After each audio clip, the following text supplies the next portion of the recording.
Hello, my name is Sarah Young, and welcome to the landlocked nation of Bolivia, one of the least developed countries in South America.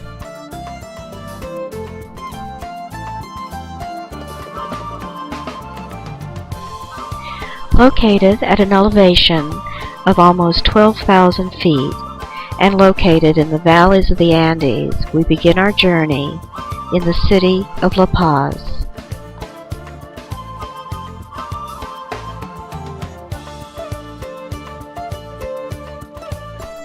Outside of the presidential palace, the changing of the guard is routinely performed by soldiers wearing 19th century uniforms.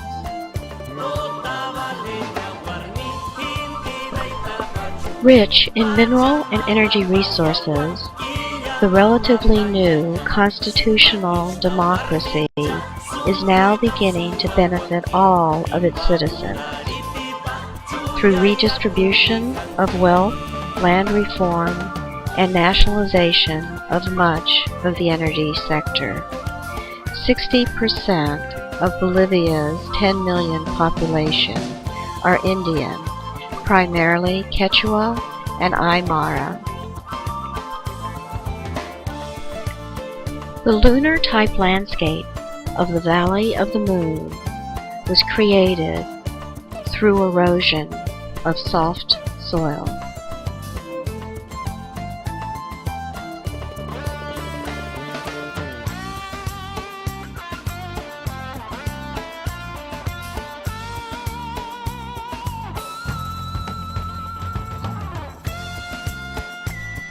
In La Paz, young men and women are hired to dress up as zebras to try to force cars, buses, and pedestrians to respect traffic rules. A very dangerous job.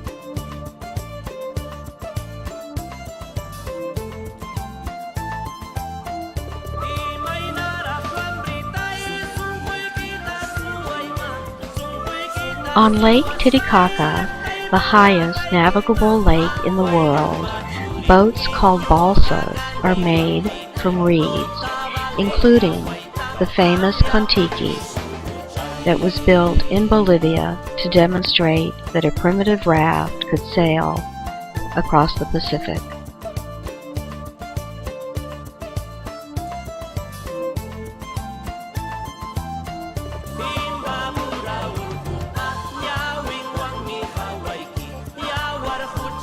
The surface elevation of Lake Titicaca is 12,500 feet above sea level, and by volume it is the largest lake in South America.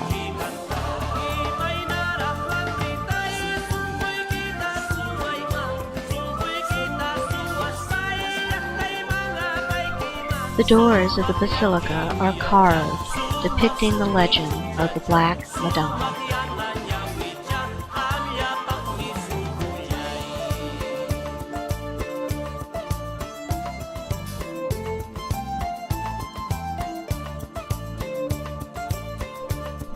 The original Copacabana is located on Lake Titicaca.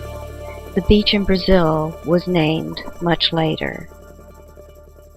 Copacabana is an Aymara word for view of the lake.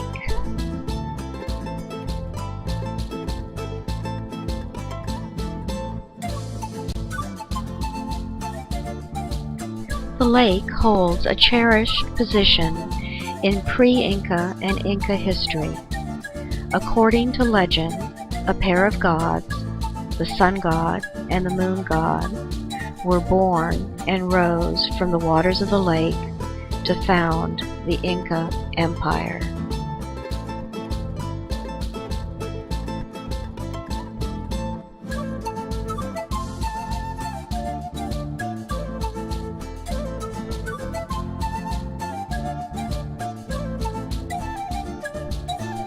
Domesticated llamas have been widely used as pack animals by Andean cultures since pre-Hispanic times. Saddled with loads of 50 to 75 pounds, they can easily cover 20 miles in a single day.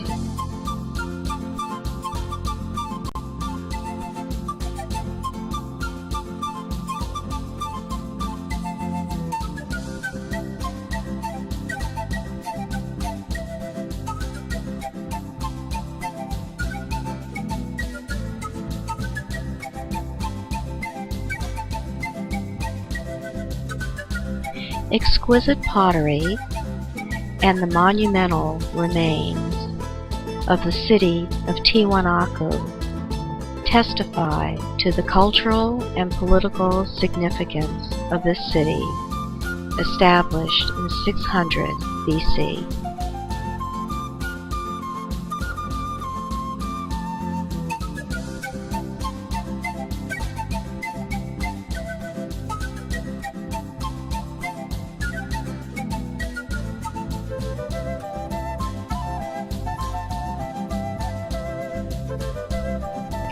We now journey to Colombia, the only country in South America with coastlines on both the Pacific Ocean and Caribbean Sea.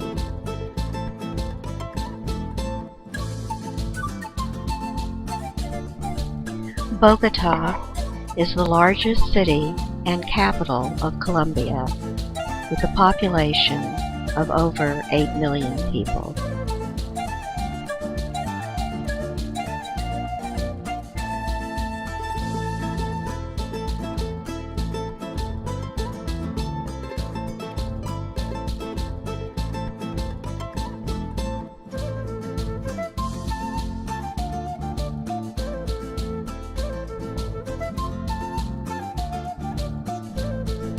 Cultivating only mountain-grown coffee beans, coffee is Colombia's largest export. It is known for a balanced flavor and rich aroma. Colombia is the world's third largest exporter of coffee, behind only Brazil and Vietnam. Atop Montserrat Hill, the 17th century Catholic Church houses the statue known as the Falling Lord.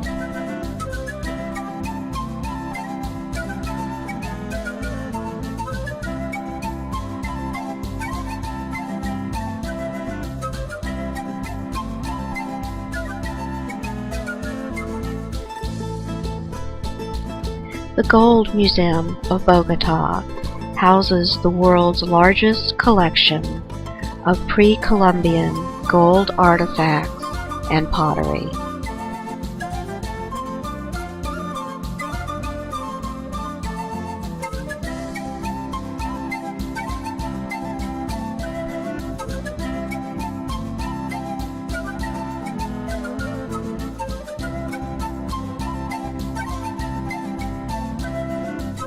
Bogota's Archaeological Museum presents visitors with a geographical tour of Colombia's art objects, exhibiting an overview of ritual practices, techniques, and traditions of past cultures.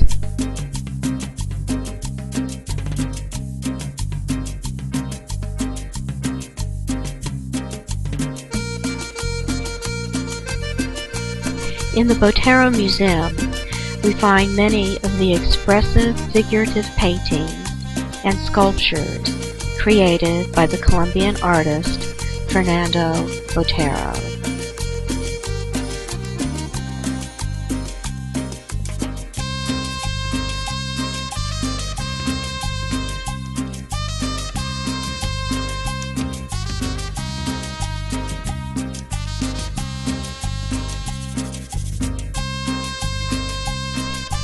Arepas are a typical Colombian dish made from ground corn dough or cooked flour.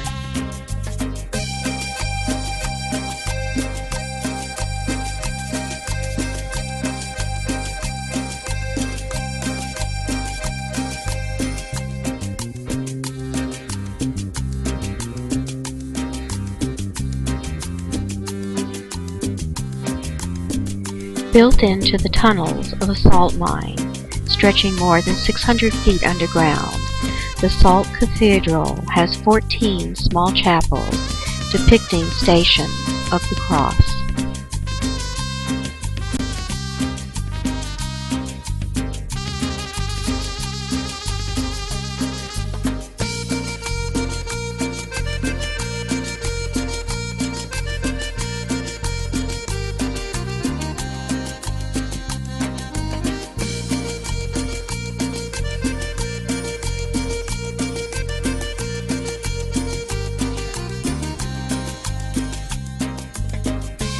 Located on the Caribbean Sea, Santa Marta is Colombia's oldest city.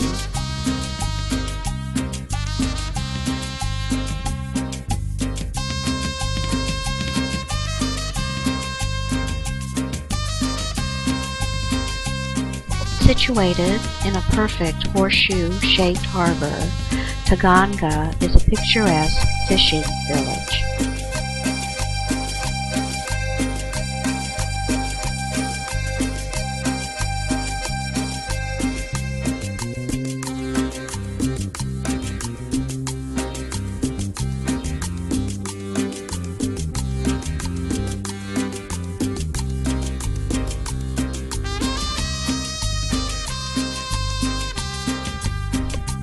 The 60-square-mile Tayrona National Park is a protected area located on the edge of the Sierra Nevada range and extending to the shores of the Caribbean Sea. The park contains 108 species of mammals, 300 species of birds, and is one of only 3 parks in Colombia that includes a coral reef within its territory.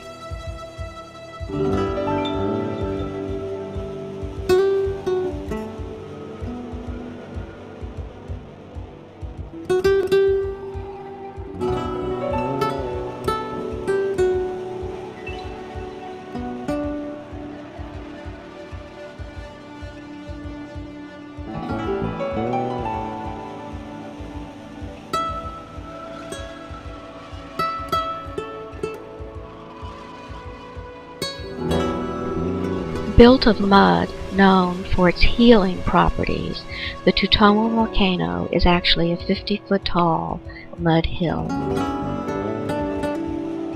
Cartagena, officially Cartagena de Indias, was named by Spanish explorers believing that the port would become a trade route to India.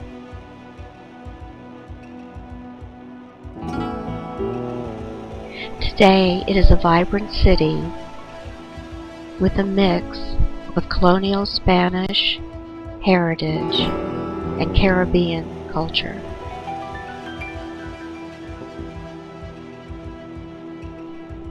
With its 12-foot wide surrounding walls, Cartagena is one of the best preserved walled cities in the world.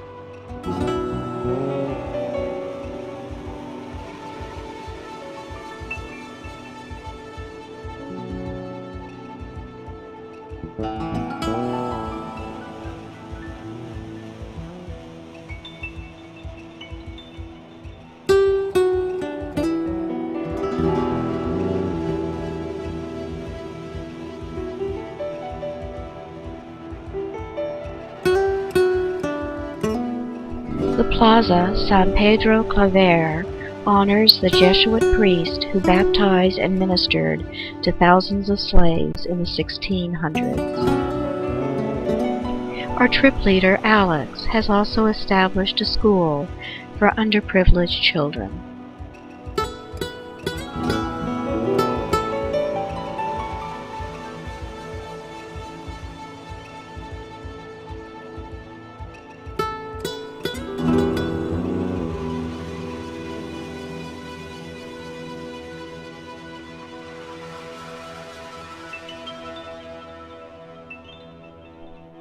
Colombia is by far the world's largest producer of emeralds, producing between 50 and 75% of the world's production.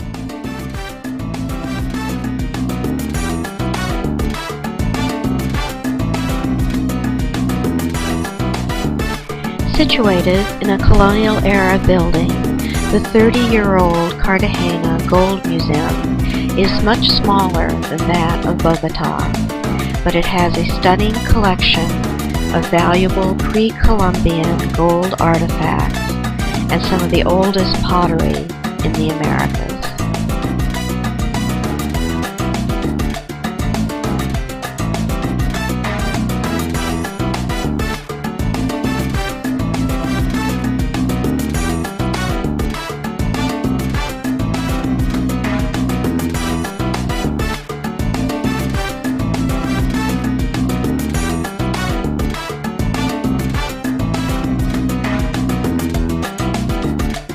Rosario Island is actually a group of 27 islands, forming an archipelago about an hour boat ride from Cartagena.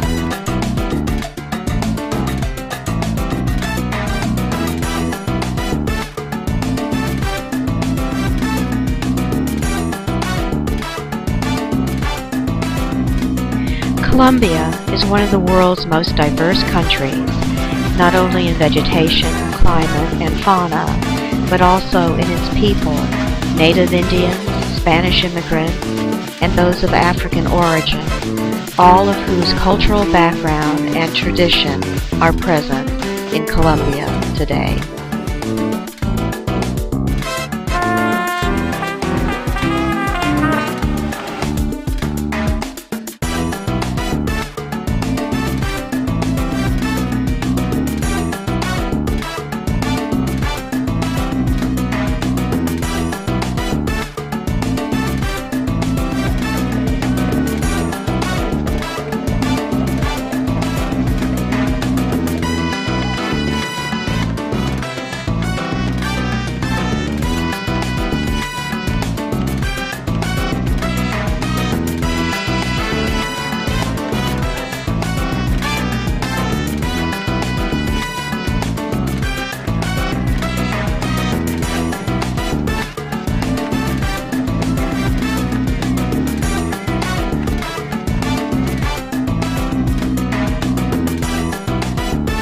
From Bolivia, the highest and most isolated country in South America, to traveling north to Colombia with its blend of Spanish colonial, African, and Indian influences, it has been a journey of culture and appreciation and a glimpse into two rapidly changing countries of South America.